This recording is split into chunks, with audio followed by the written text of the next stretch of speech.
Hello and welcome back.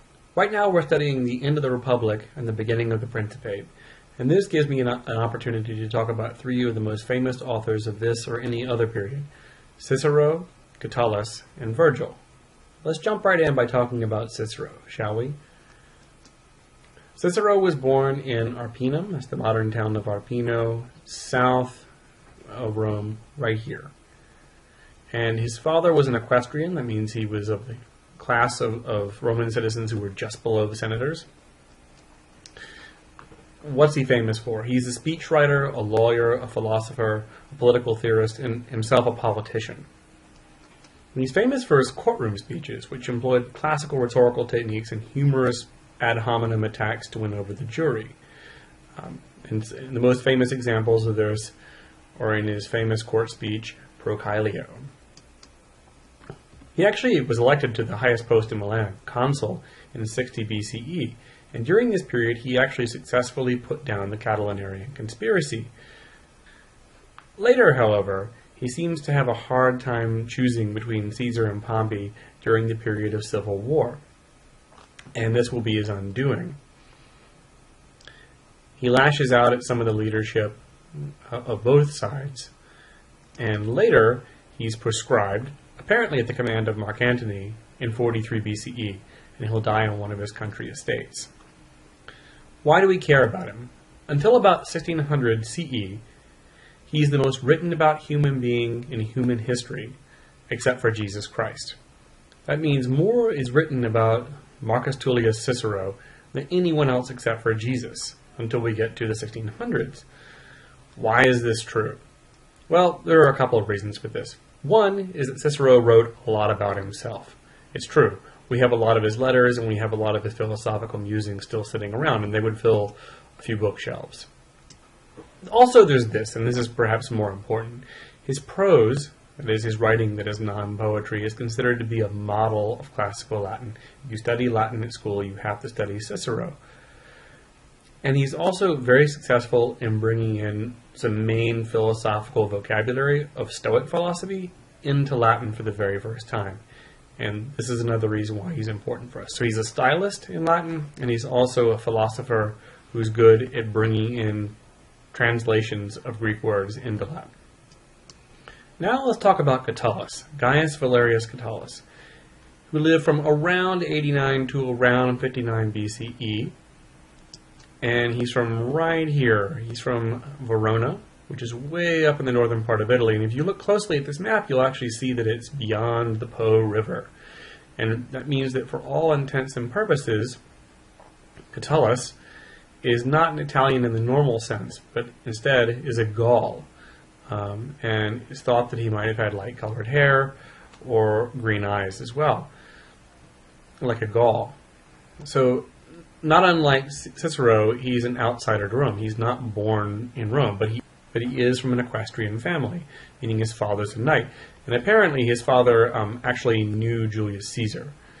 So his father sent him to Rome when he was a teenager to start his political career. And during this time he joined a circle of poets who called themselves the Neoterics, who prided themselves on the brevity and wit of their verses. A bit of a sidebar about the Neoterics. What's so important about the Neoterics? Well, the Neoterics are idolizing poets like Callimachus from Alexandria, a poet you might have studied in your unit on Hellenism before.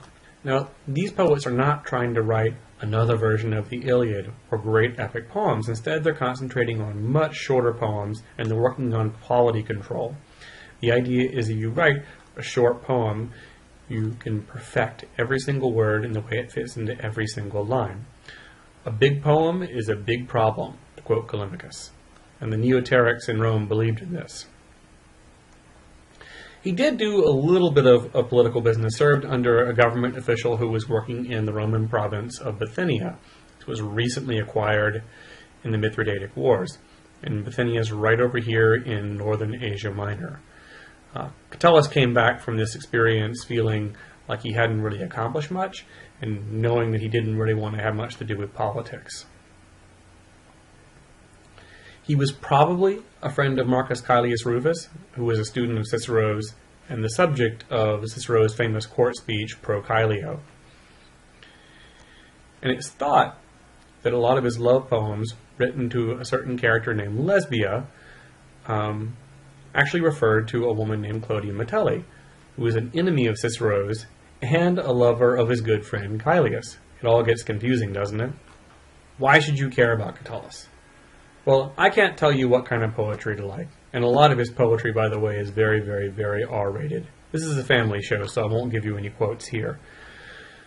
You should care about Catullus because he brings the personal into his poetry in a way that wasn't all that common before this. He really does a good job at adapting Greek lyric poetry into Roman verse, and in a way that is often very amusing or emotionally moving in some way. Now let's talk about Vergil, born Publius Vergilius Maro in 70 BCE, also in northern Italy, near Mantua, also just beyond the Po River, which effectively made him a kind of Gaul. He also came to Rome a little bit later than Catullus and joined the circle of Neoteric poets. And he concentrated a lot of his efforts into poetry about rural life. These bucolic poems were called the eclogues. And later he stretched out his wings a little bit, actually writing a miniature epic about farming called the Georgics. The fourth book of the Georgics was about beekeeping. Yes, that's it. He wrote a miniature epic about beekeeping. It's truly bizarre, and if you have the chance to check it out, you should. You can read the whole thing in about 20 minutes. His work brought him to the attention of one Augustus, who appointed him to compose a national epic for the Romans during his reign. Vergil, being obsessed with quality control, after all he is a Neoteric, right, works on it for 10 years, writing only 6 lines of poetry a day.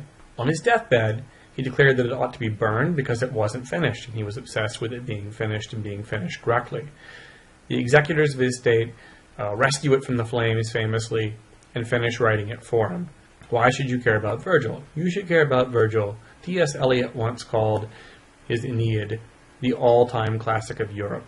And the Aeneid is indeed an amazing work of poetry where every little word seems fit into place perfectly. I can't recommend it highly enough. Also, it reveals a lot about Roman character.